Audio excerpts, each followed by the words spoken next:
కనుక బ్రహ్మముని భక్తిగా ఆరాధించాలి. దేనిగా? భక్తిగా. ఆ భక్తి కోసం స్తోత్ర సాహిత్యాన్ని అందించారు. ఇది మూడవది స్తోత్ర సాహిత్యం. మొదటిది భాష్యవాంగ్మయం, రెండవది ప్రకరణ వాంగ్మయం, మూడవది స్తోత్ర వాంగ్మయం. నేను పేరుకి స్తోత్ర వాంగ్మయం ఒక్క మాటతో చెప్పాను, కానీ స్తోత్రాలు ఎన్ని ఉన్నాయండి? అష్టకాలు మొదలుకొని లహరుల వరకు ఉన్నాయి. లహరులు అంటే మీకు తెలిసినదే, ఎప్పుడు ఇక్కడ ప్రవహిస్తూనుంటాయి లహరులు.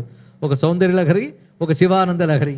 అంతేనా? మీకు ఓపిక ఉండాలే కానీ ఎన్ని రకాల స్తోత్రాలు. అయితే శంకరుల స్తోత్రాల్ని అద్వైత జ్ఞానంతో పరిశీలిస్తే ప్రతి స్తోత్రంలో అద్వైత సంస్కారమే కనబడుతుంది. ఇది తెలుసుకోండి.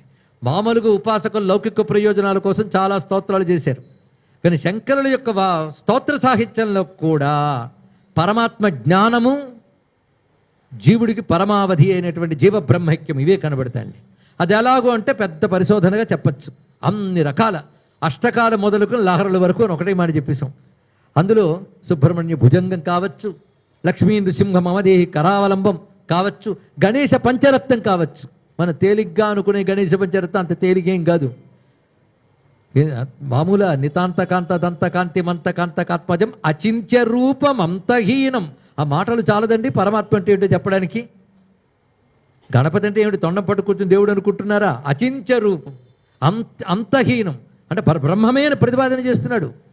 పరాత్పరం నిరంతరం అన్నాడు ఇక్కడ.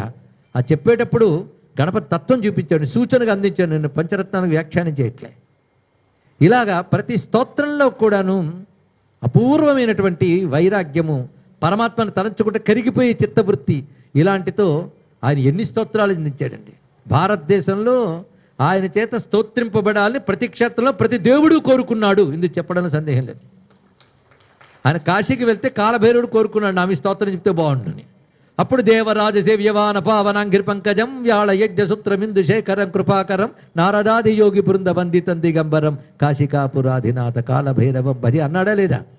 అంతేకాదు విశ్వనాథుడు కూడా కోరుకున్నాడు.